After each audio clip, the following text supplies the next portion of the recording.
Alright, welcome back to part 2. So, in continuing with meeting the challenge of listening, you also need to really recognize how to listen well.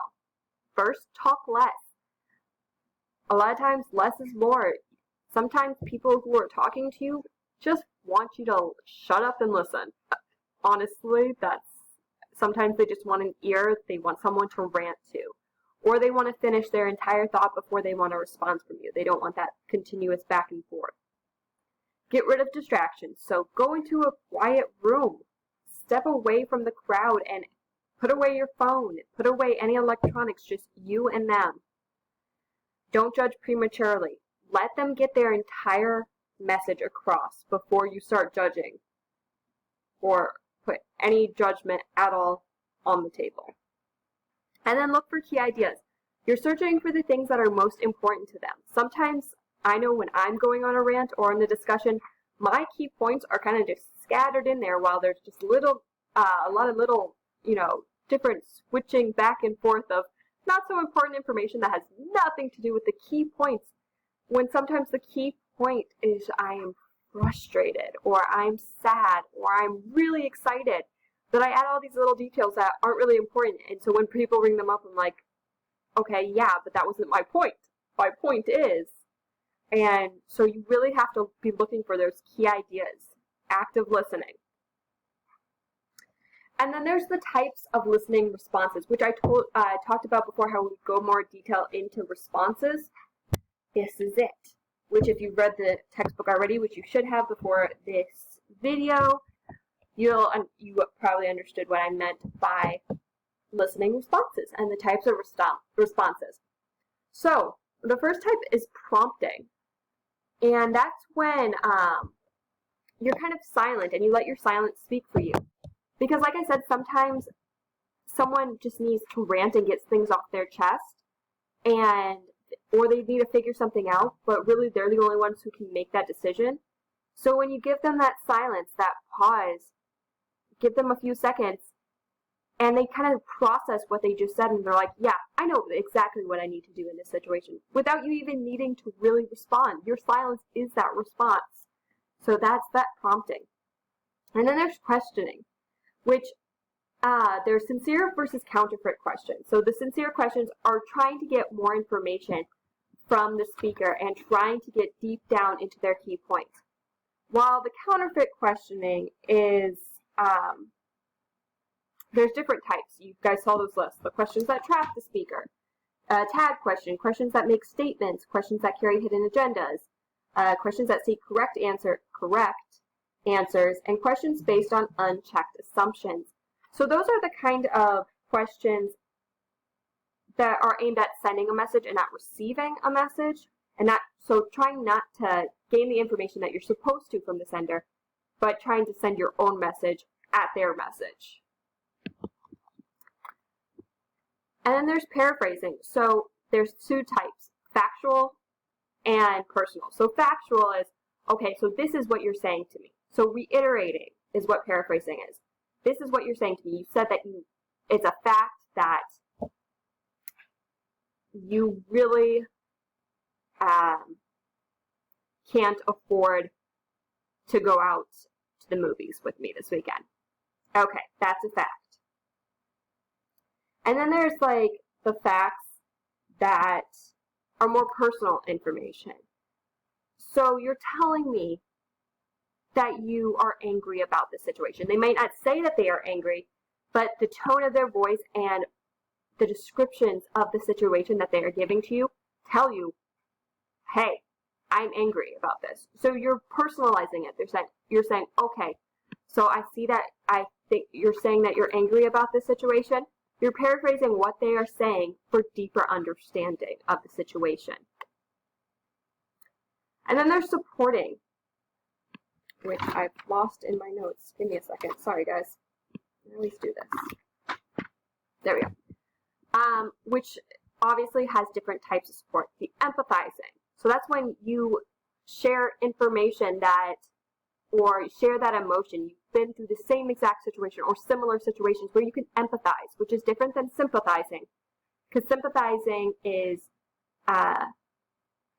you understand the emotion they are going through, but not on a personal level. You see that they're upset, and you've never been that level upset because you've never gone through that situation, but you have sympathy for them.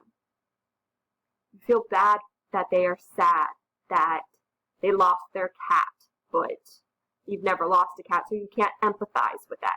Empathizing would be, I know exactly how you feel. I've lost my cat too. You must be devastated. Agreement. Agreeing with what they're saying. Supporting. I totally agree what you're saying. Offers to help. Pretty straightforward. Praise. Praising what they're saying. Yes. You did a fantastic job. You are a terrific person. Reassurance. No. You're not horrible. You'll do great. You are going to get that job. Reassuring. And then avoiding cold comfort responses. So those cold comfort responses are those responses that don't hold that emotion. They are the ones that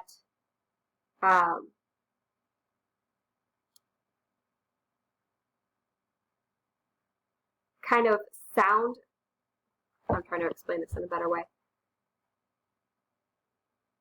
It doesn't really sound supporting. So cold comfort, as the following example suggests, you probably have not been supportive if. So you're thinking you're being supportive, but you're not really being supportive in this cold comfort. Denying others the right to their feelings. Saying, don't worry about it. Well, they want to worry about it. Minimize the significance of the situation. Hey, it's only a job. Oh, hey, it's only a guy. Minimizing what they're feeling or the situation. And then continuing on to listening. So, sorry. Let me skip that. Okay, there we go. Analyzing. So that's pretty straightforward in the fact that the listener offers an interpretation of a speaker's message. So offer tentative interpretations, be sure that the person will be receptive to the analysis, and be sure the motive of your analysis is truly to help.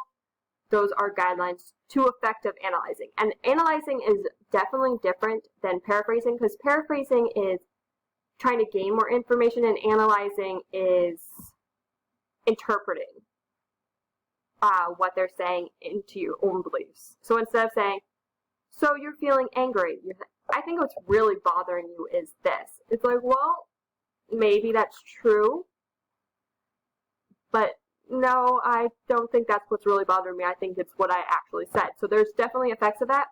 I call analyzing listening responses as a very therapist sort of speaking. And I feel like they can use it best because they're trained to use it best. So analyzing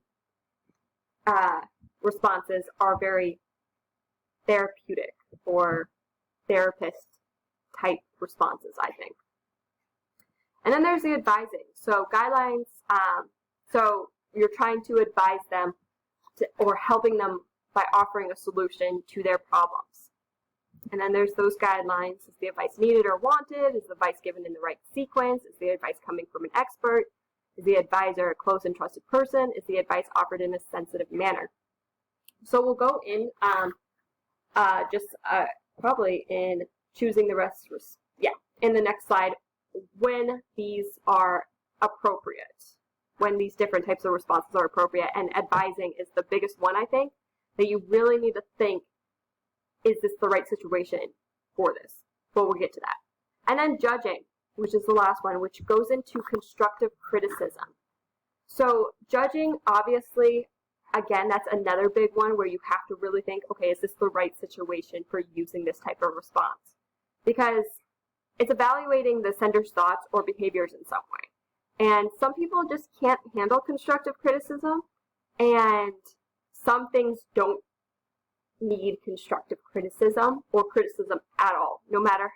And constructive criticism, if you guys aren't familiar with that, is criticism that is supposed to actually help someone. A lot of times teachers use constructive criticism on essays. So we give you criticism on your essays or papers, but they're used to help you become better writers. So they're not saying, oh, you're so stupid. It's saying, well, you need to work on your grammar here, and in this situation, you should probably use this kind of sentence formatting instead. Constructive criticism. Alright, so this is the final slide, which means we're actually going to get this video done in 2 parts. I'm super proud of us. It's the factors when choosing a listening response. So there's gender, which the way men and women differ, a lot of times they tend to, but not always, just as we've talked about gender in the past, women tend to give more supportive responses when presented with a person's problem. And by contrast, men are a little less skillful at providing emotional support to those who are in distress. So we have a different way of responding based on our sex tending. That's a tendency, but not overall, you're female, you're very good at emotional responses, or you're male, so you're super bad at it. That's very stereotypical. This is just, with research, this is what it tends to turn up as. And then the situation. So when choosing the best response, this is what I was talking about, especially for the judging and for the advising. You have to pick your situation correctly, because sometimes the person who's sending you this message just wants you to listen. They don't want advice. They don't want you to criticize the situation. They just want to rant at you and talk to you and release that information so that it's out there and it's off their shoulders. They want support. They don't want necessarily a verbal response or help. And then the other person, like I said, some people can't take judging or constructive criticism responses. Some people aren't really good at that.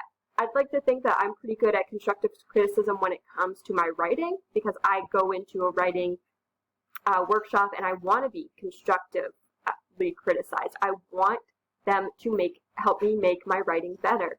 But I find in other situations, constructive criticism isn't always not only just not necessary, but just not what I want at that moment. And some people just cannot handle constructive criticism, even when it comes to skills they want to improve, like their writing. I've definitely had people in my writing groups who do not take constructive criticism well at all. So I don't really know why they're there.